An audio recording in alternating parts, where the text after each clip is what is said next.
Okay, thank you very much. It's a great honor. We have tremendous people behind me. You'll be hearing about that in a minute.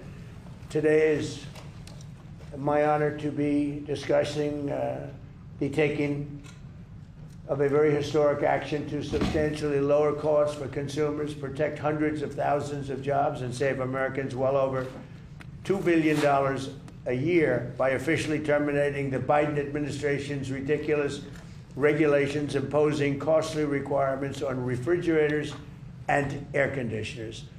It's ridiculous, unnecessary, and costly, and actually makes the machinery worse. I want to thank EPA Administrator Lee Zeldin, Senators John Husted. John, thank you. I heard you're doing very well in your race, I hear. That's what the word is. And Ashley, I know you're doing very well also. Ashley Moody, Florida, great. As well as Representatives Stephanie Bice, Zach Nunn, and Craig Goldman. Thank you all. Thank you. Boss. Thank you all. You look good. We're joined by Kroger CEO. That's a big one. Kroger, that's a big, I see those stores all over the place. Greg Foran. Where's Greg? Greg? Very good. You look like Central Casting. Just like you're supposed to look. Fairway Store CEO Reynolds Kramer. Right here, Mr. President. Okay. Hello, Reynolds. Hello there. Maybe I won't look around every time. Why Not Stop CEO and co-owner Ann Guthier. Ann? Yeah. Because it's Ann, I'm going to. Columbiana Foods co-owner Ron Graff Sr. Right here. Right behind. Hello, Ron. Neiman Foods President Richard Neiman. Right here, sir. Hi, Richard. Piggy, well, that's a nice, Piggly Wiggly franchise owner. And that's a big company, too. It's actually a cute name. Kevin McDaniel. Where's Kevin? How's that name playing? Good? Piggly Wiggly, doing great. Piggly Wiggly. I've heard that, actually. That's great. Franchise owner, Kevin. So you met Kevin. And Food Fresh owner, Michael Gay. Right Food here. Fresh? President. Hi, Michael. How are you, Michael? And this is a representative group of very large-scale retailers. Under the Biden administration, the so-called technology transition rule, which was crazy, forced companies to adopt specific high-cost refrigerants, massively driving up the price of transporting and storing refrigerants and various goods. Many grocery stores and restaurants had no choice but to replace their refrigerators entirely. They went out of business, half of them. And these costs rose. Americans faced higher grocery prices and reduced access to critical medical supplies. It was a very catastrophic thing that they did. At the same time, this rule also drove up the cost of living by forcing consumers to purchase higher cost residential air conditioning units. They went up very substantially in cost, and also they were going to be obsolete very quickly. It created national security risk by adding additional hurdles to the already complicated process of manufacturing semiconductors. So it was a mess. Likewise, the so-called emissions rule imposed crippling leak repair requirements on virtually all existing large-scale refrigeration systems, hurting consumers and small businesses, making it almost impossible for many small businesses to even buy inferior equipment. And this is all across the country. The higher cost threatened thousands of jobs and was passed on in the form of higher prices and higher taxes. Today's reforms will deliver significant financial relief, saving American families and businesses more than $2.4 billion. Think of that, each year. Thanks to today's reforms, the American people have lower grocery prices, cheaper transportation of goods, lower costs of air conditioning, at no detriment at all to our country. Zero, including environmental detriment. My administration's historic deregulatory agenda has already saved our country an estimated $1.2 trillion. That's been done over a relatively short period of time. 1.2 trillion with a T. We're committed to fixing and really completely ending Biden's disastrous regulatory policies and delivering financial relief to each and every American, which is what we're doing. This was a tremendous burden, a tremendous cost. These people had to live with it, not only refrigerants, but a lot more. And it was making the equipment unaffordable. And the actual benefit was nothing. It just made it worse. It made life worse, and it made it worse, and it drove up costs tremendously.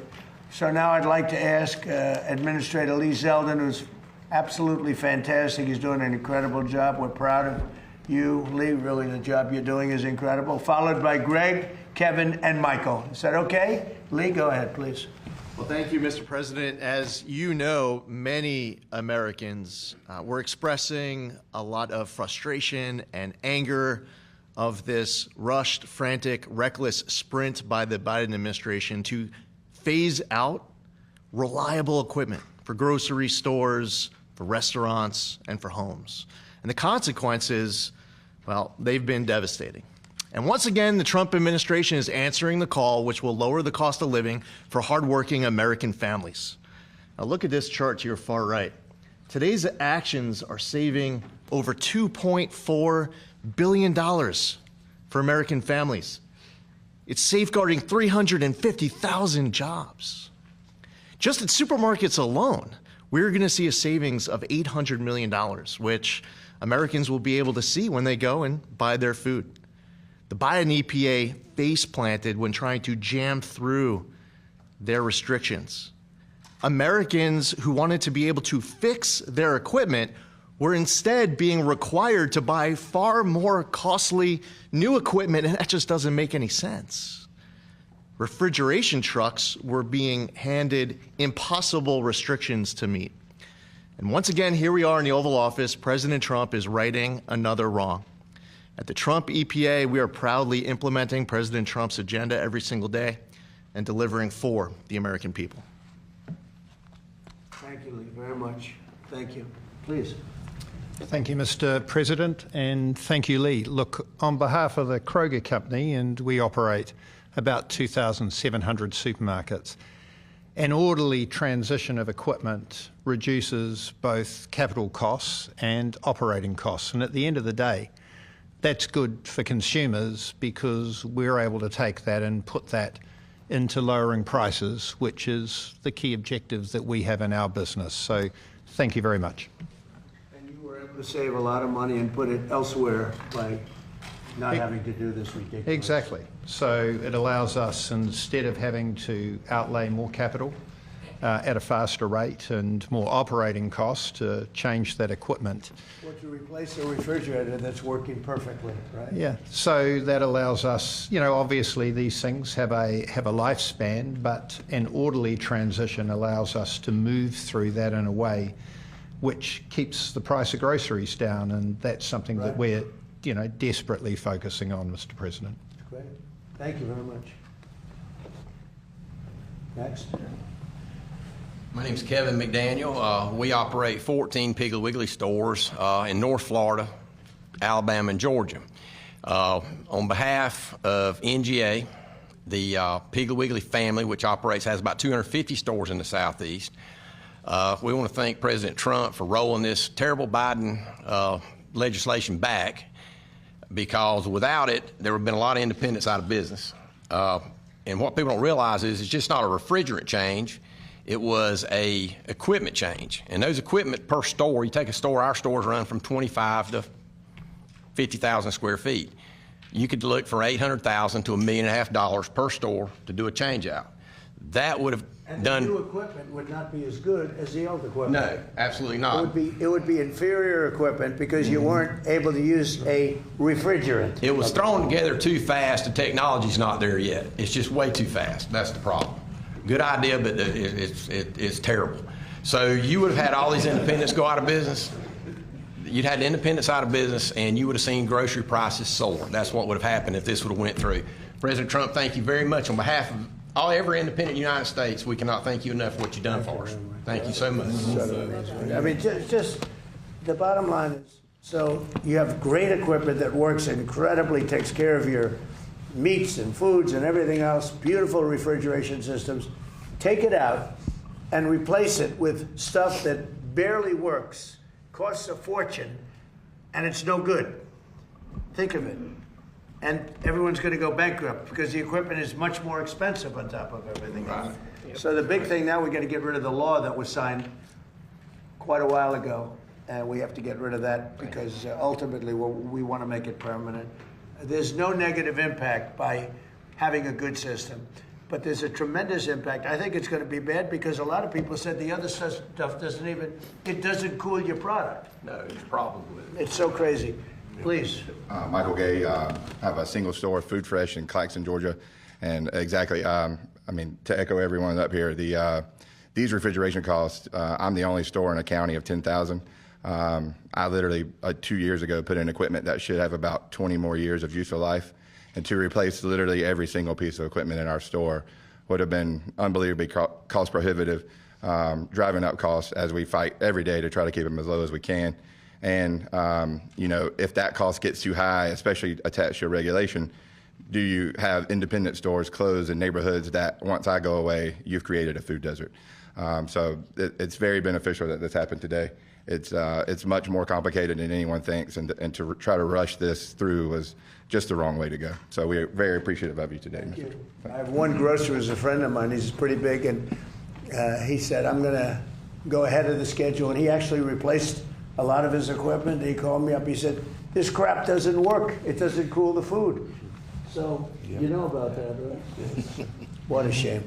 Okay, would anybody, Kevin, would you like to say something? Yeah, I'd just like to say, sir, that this is part of your overall deregulatory agenda, and the big number, 1.2 trillion, is the savings so far, but we're going to be hitting that every year. And we're rolling back stuff that everywhere we look, there's stuff that's as awful as this. And I think that really one of the leaders has been Lee, because the EPA has been a holdup for so many years. But Lee is just out there saving Americans money. And right now, again, if you look at that number, it's $14,000 per family has been saved at reduced costs because of your deregulatory. Do we agree that Lee is an MVP candidate?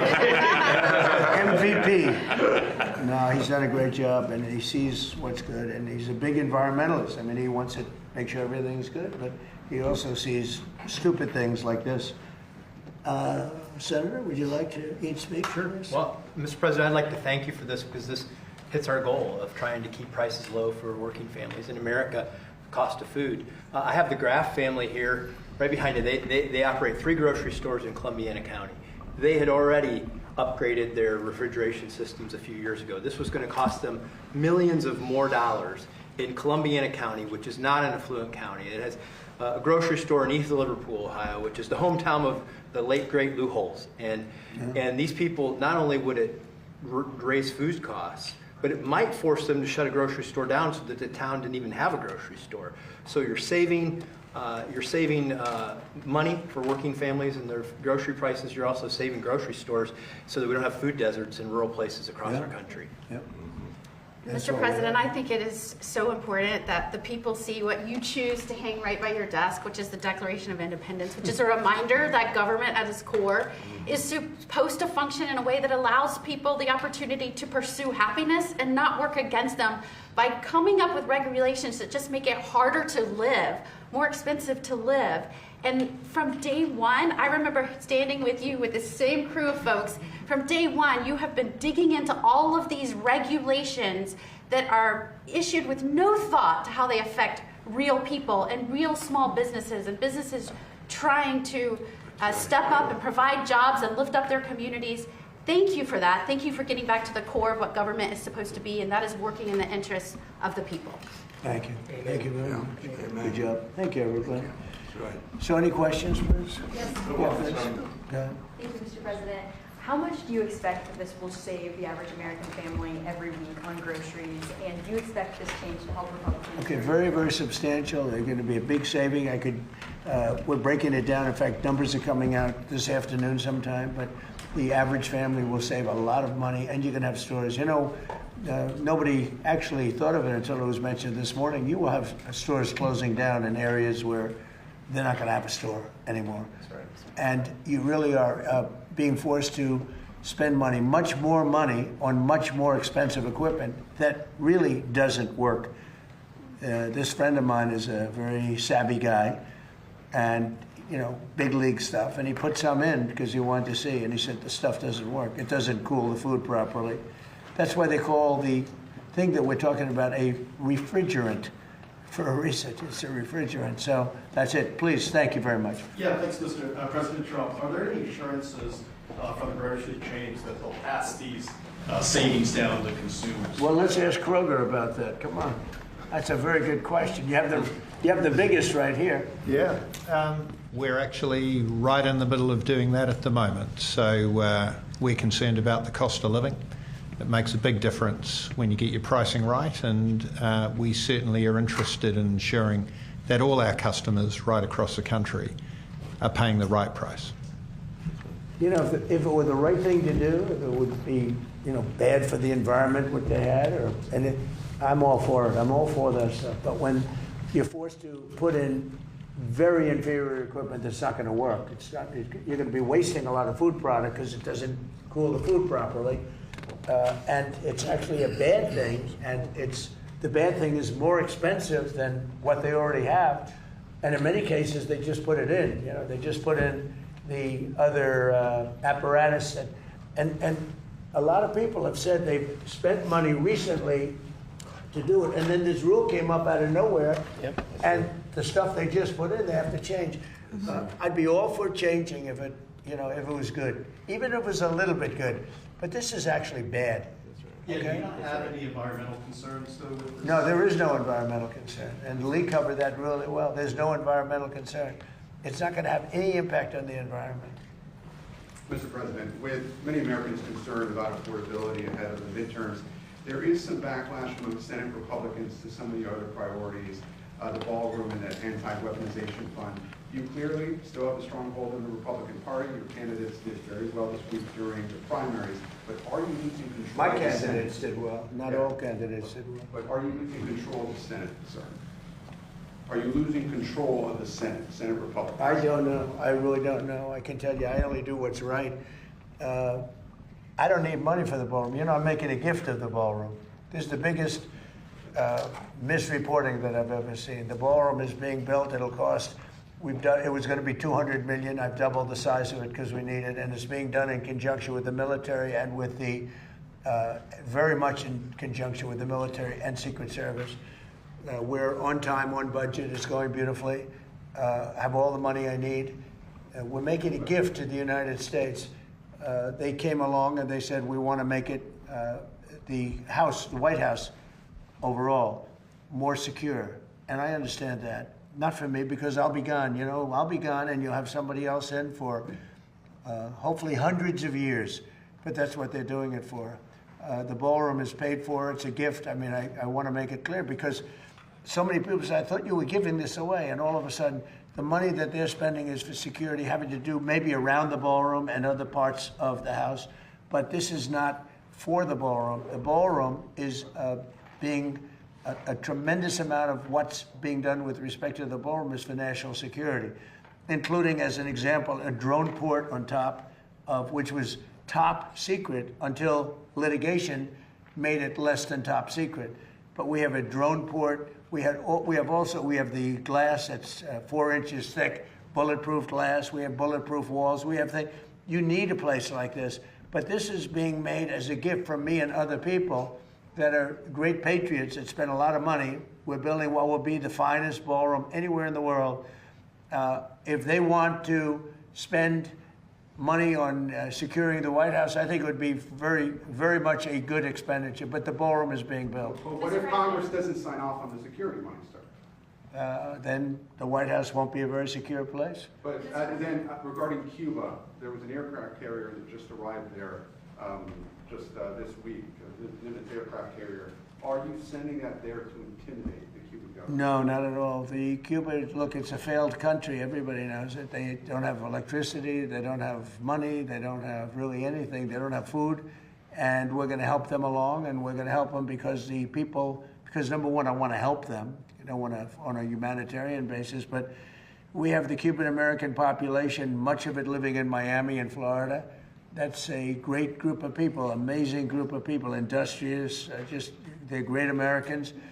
They've wanted this to happen. They want to go back to their country. They want to help their country. I hope they're going to stay here, but they want to go back.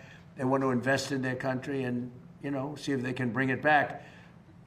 Other presidents have looked at this for 50, 60 years doing something, and it looks like I'll be the one that does it, so we'd be happy to do it. We want to open it up to Cuban Americans where they can go back and help. The DNC released a report this morning, their report on the last election on why you won and Democrats lost. One thing that it mentions is how they failed to reach Middle America, Southern Americans. Do you think they've learned lessons from that election, and have you seen that report? I think the elections are so rigged, and we have to do something about it, and we're going to do something about it, but we cannot continue to have, and frankly, the Senate and the House, they ought to get together and they ought to pass the Save America Act so that you have voter ID, and it's so important you have proof of citizenship, little thing like proof of citizenship, and also mail-in voting, which is so crooked. So in Maryland, as you probably saw, they had 500,000 mail-in votes that were corrupt. They were corrupt. They said the printer made a mistake. Don't believe that. And they got caught with 500,000 mail-in ballots that were corrupt. We got to stop it. We have a country that has a very corrupt. We have more corrupt elections than third world countries have. And we ought to get smart. Pass the Save America Act. That'll be a long way. You have voter ID, voter identification. The Democrats don't want to pass. Now, I'll tell you what, the Democrat voters do want to pass, 87%. But the Democrat politicians don't want to pass. And the reason is they'd never be elected again. Because with their policy of open borders, transgender for everyone, I call it transgender mutilization of your children for everybody, men playing in women's sports, all of the stuff that they do, high taxes, they want a tax hike. They voted in favor of high taxes. They voted against a tax cut. They voted in favor of men playing in women's sports. I don't know what these people are thinking. The only way they can win is to cheat, and that's what they want to do. And we ought to pass the Save America Act. Yeah, please. Yes, Mr. President. I have two questions for you. One of them, which you love. First about the ballroom, and the second about Iran. First, I'm curious, what is the stone that you're going to be using? And I ask that for a reason, because I live in Stafford County, and you know a lot about history and stuff like that. So you know the stone that was quarried for the Capitol and the White House is from Stafford County. They still have quarries, so down there. We're using marbles and granites, mostly marbles and granites. All right, excellent. And then my second question is, the Vice President mentioned the other day there will be accommodations, they were willing to make accommodations with the Iranian deal. Could you kind of expand on those possible accommodations? Does that include... When you say combination of what? Accommodations, he's talking about accommodations as far as making a deal going. Is that... I don't know, I can't tell you. Right now we're negotiating, and we'll see. But either we're going to get it one way or the other. They're not going to have a nuclear weapon. You know, when people hear it, because oftentimes they won't put up the second part of the sentence having to do with, I'll say, this is more important than anything that we have to talk about. And usually they'll cut it off, the fake news. I said, because this is the nuclearization of a country that some people would say is somewhat crazy, and we cannot let Iran have a nuclear weapon. That's all it is. We can't let it. You will have a nuclear war in the Middle East, and that war will come here. That war will go to Europe. We cannot let that happen, and it won't happen. It's not going to happen. That's more important than anything else. We can't. I can think of nothing that's more important than the fact that we cannot let Iran have a nuclear weapon, and we won't. Yeah, Jeff? Following up on that, sir, Iran is negotiating with Oman to set up a formalization of charging tolls in the Strait of Hormuz. Is that acceptable to you? Well, we're looking at it. We hear about it. They've negotiated. They've had a relationship with them before, and we'll see. We have total control of the Strait of Hormuz, as you know, with our blockade. The blockade's been 100% effective. Nobody's been able to get through. It's like a steel wall. It's our Navy. We have the greatest military anywhere in the world. We wiped out their Navy. We not wiped out their air. I think they're down to about, I would say we knocked out 85% of their missile capacity. It's very hard for them now to build missiles, to build drones. We have great drone technology, anti-drone technology now that frankly, we didn't have even 2 months ago. We have unbelievable drone technology, both for making them and also for knocking them down. But look, we're going to either make sure they don't have a nuclear weapon, or we're going to have to do something very drastic. And the people of the country, I believe when it's put to the people of our country, they will all agree that we cannot let Iran have a nuclear weapon. Yes, Daniel? Just let me just one follow up on that. How do you want things to end up with the Strait of Hormuz, though? Would you like them to have? Well, we want it open. We want it free. We don't want tolls. It's international. It's an international waterway. They're not charging tolls. Right now, they are losing $500 million a day is what it's projected. I don't know, it sounds like a lot of money, but whether it's 500 or 200 or 300, they're losing a lot of money. There hasn't been a ship that's been able to get through without our approval.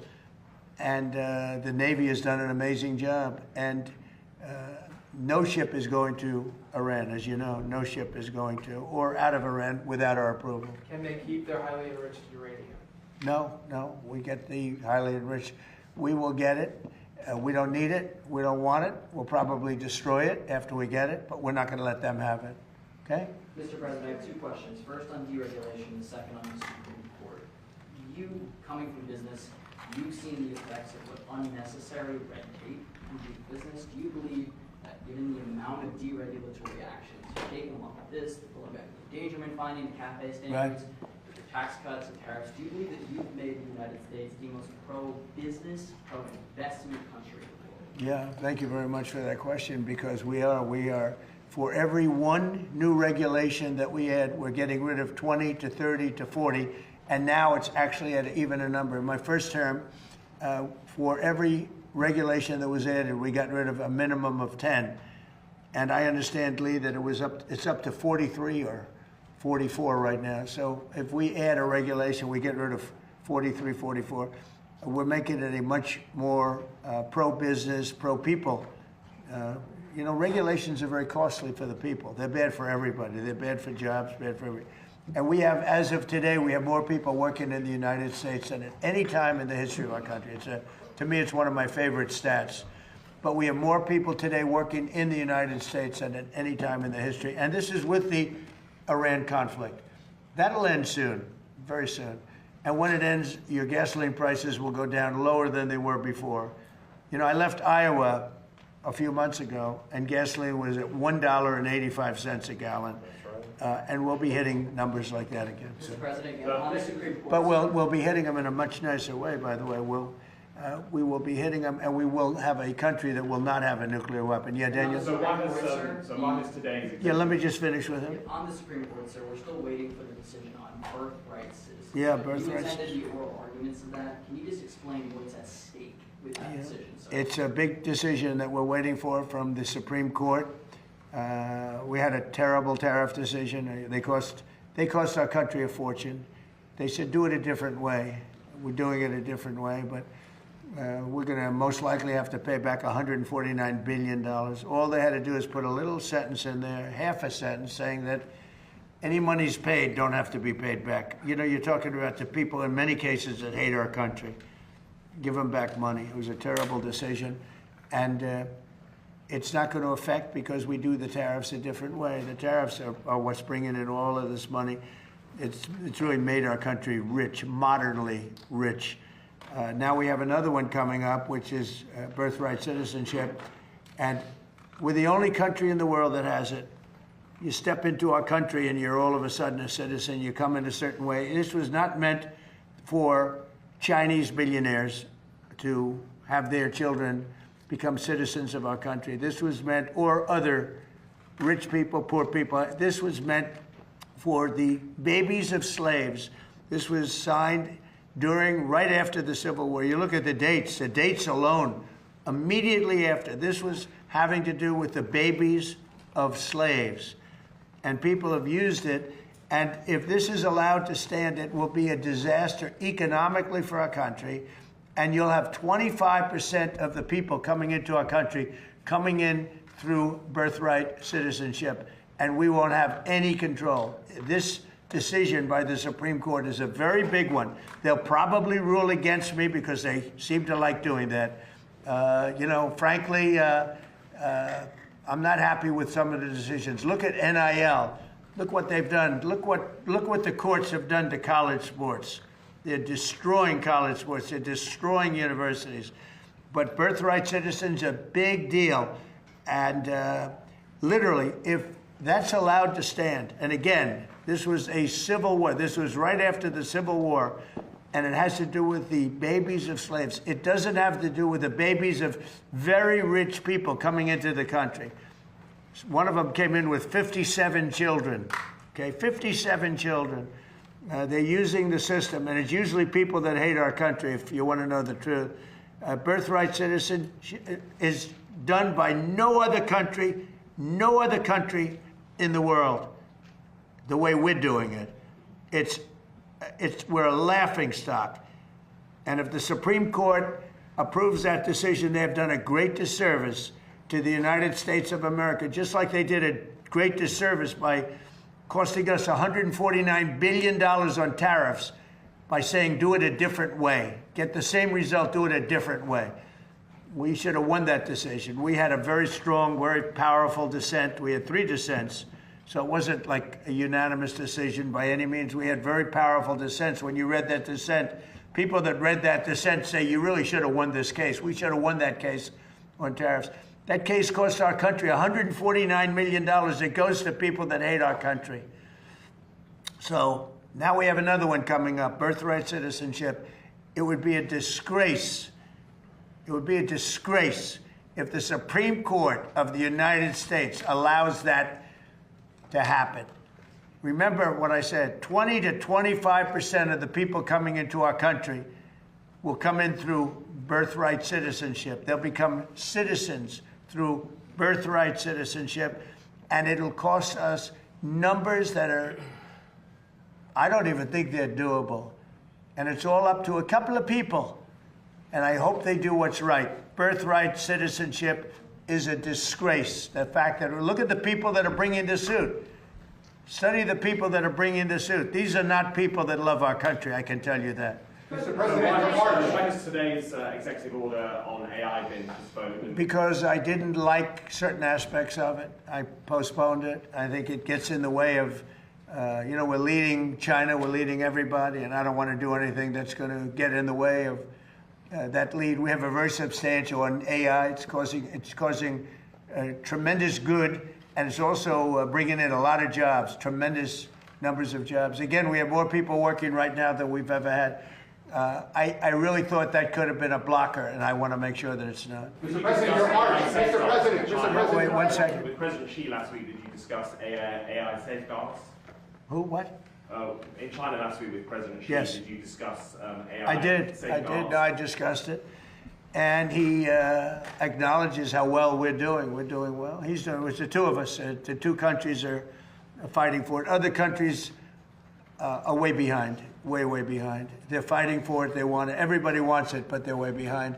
But I didn't want to do it. I postponed that meeting. It was a press conference. It was a signing, actually, because I didn't like what I was seeing. Mr. President, a few moments ago, the Commission of Fine Arts approved your redesign for your arch.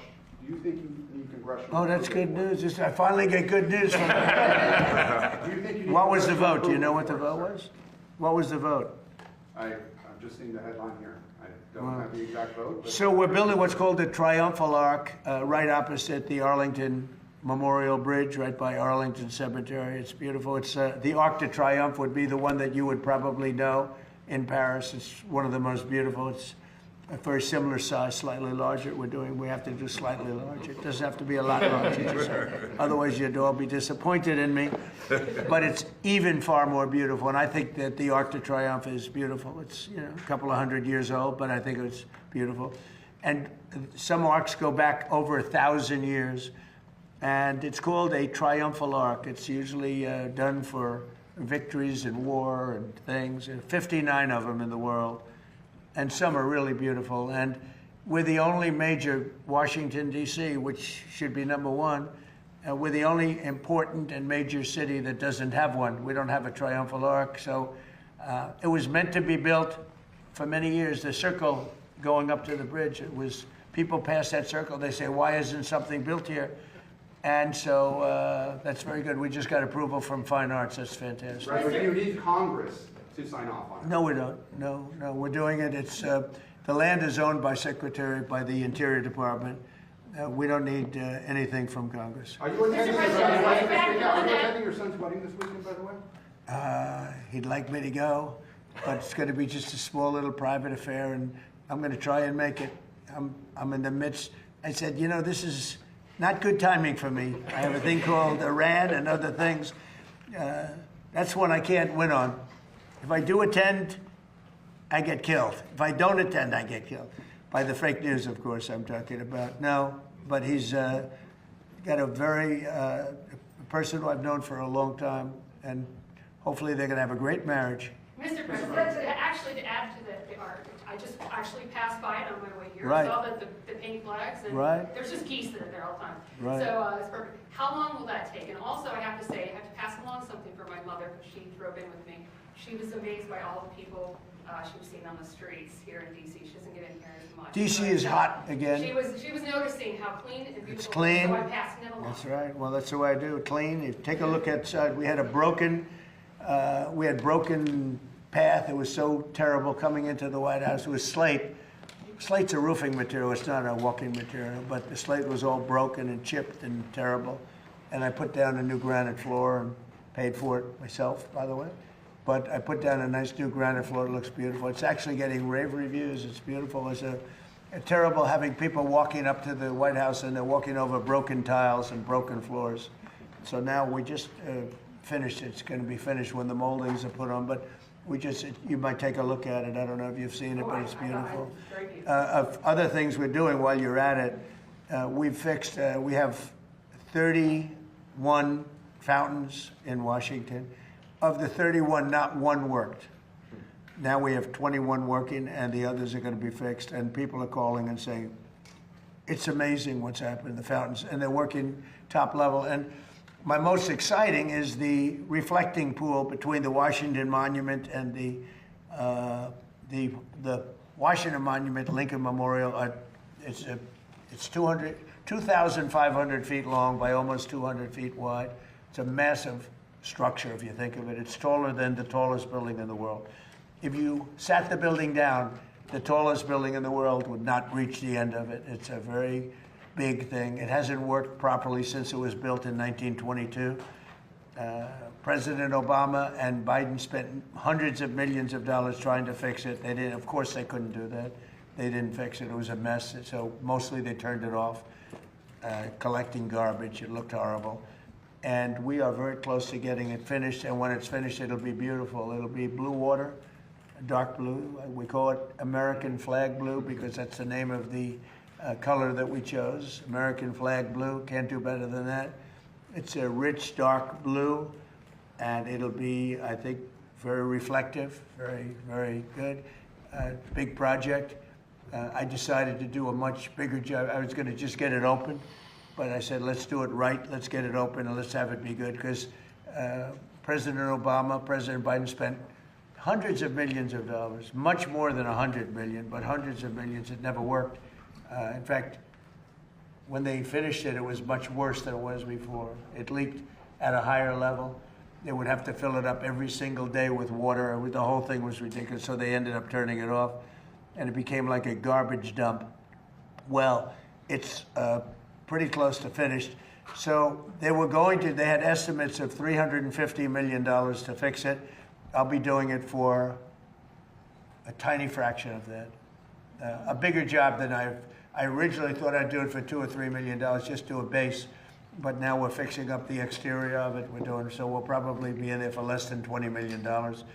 And the estimate was going to be using a different method, 350. It was going to take 4 years, 350 million. I'll be doing it in basically a couple of months for less than $20 million. That includes all of the exterior base, which I never included in my original numbers. When I went there last week, I saw the exterior was in very bad shape, as well as the interior, so I said, we're going to fix that too. The stone. It's going to be beautiful. When that's done, you might see it. It's probably 3/4 done. We have rain delays. We get a lot of delays, but that will be something special. The reflecting pool in front of the Lincoln and Washington monuments. I think it's going to be incredible. It's largely done. If you want to go see it, you can see it before we put the water in. The key is to have it done before July 4th. We want to see if we can have it done before July 4th. But we have about 20 or 21 of the water features in Washington open. And I can say we top of the line. They look better than they did the day they were built. Some of them have been closed for 25, 30 years. There's been no water for 25 or 30 years. And they're really beautiful. Some of the fountains are as beautiful as I've ever seen. And you probably see them.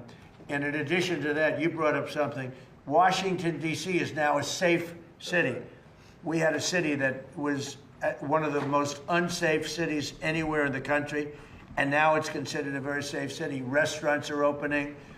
Restaurants were closing. You couldn't go to a restaurant. The restaurants were closing all over because of the danger from during the Biden administration. Now you have restaurants opening, it's thriving, and it was very nice that you said that. I like this reporter. I have no, it's nice. We have a vibrant city again. People are going out. I have a lot of people in the White House. Every time I see somebody, they thank me, and I know immediately what. They thank me for making the city safe. They walk to work now. Before that, they'd take Uber or something, and they felt unsafe even in Uber. You know, we moved over 5,000 people out of the city, career criminals that came in through the open borders and other reasons. And we moved over 5,000. And an interesting statistic is that 2% of the population creates 91% of the crime. And the reason I like that is that you can handle 2% of the population. Mr. Kroger, I see, do you have stores in Washington? You see a big difference? We do. Boy, you said the right thing. That would have been the end of Kroger. All right, okay, we'll do one or two more. Please, Rebecca. Yeah, please. Do you think Democrats are genuine in their focus on affordability, especially after they delivered 40-year high inflation last time they were in power? And then, or do you think they're using it or focusing on it as a means to try and win midterms and begin the impeachment process? The second. Look, the Democrats had the highest inflation in the history of our country. 48 years, they say, but the history of our country. They had the highest inflation that we've ever had. When I inherited it, I inherited very high prices. And from day one, they said, affordability. Affordability is a word, because they're good at that. They're good at words, but I'm good at words too. But they hit me with affordability. I'd just gotten there. They hit me with eggs. We had a news conference on my third day, and they said, egg prices are through the roof. I said, I just got here. Tell me about eggs. And we got the prices down, way down, actually lower than it was 4 years before. But we've gotten everything. The thing that we have now, the only thing that's really of great concern, two things. Beef is coming down, and the reason is they put restrictions on beef under the Biden administration, and it takes a while to settle that, but prices are down. But the big thing is, of course, energy. We had the energy way down, but I had to do a journey to Iran. I had to say, you know, we just hit the best markets. By the way, the stock market today is at the highest it's ever been, and we've had 59 of them, 59 days out of a very short period of time where the stock market hit all-time highs. So we have an all-time high stock market.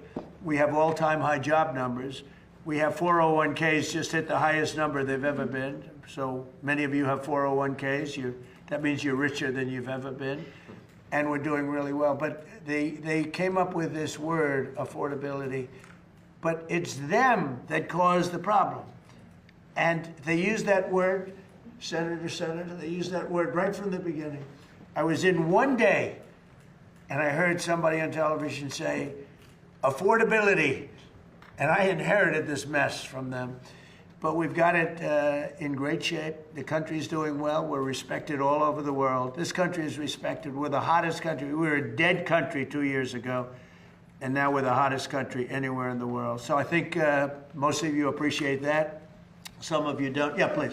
Harry Pickett, Washington Times. If the Supreme Court doesn't rule in your favor on birthright citizenship, are there any other avenues that your administration has explored to remedy this? And did you talk with President Xi about Chinese foreign nationals taking advantage of birth tourism here in this country and how he could have Well, it's a great question. No, if the Supreme Court hurts our country by ruling against us on birthright citizenship, that would be just between that and tariffs, what damage they've done, what damage they've done. Again, they could have said, which they said, do the tariffs a different way. But they could have said the money taken in, hundreds of billions of dollars, $149 billion we have to pay back. Kevin understands that better than anybody. All they had to do is say, any money taken in, because they agree you could do it a different way.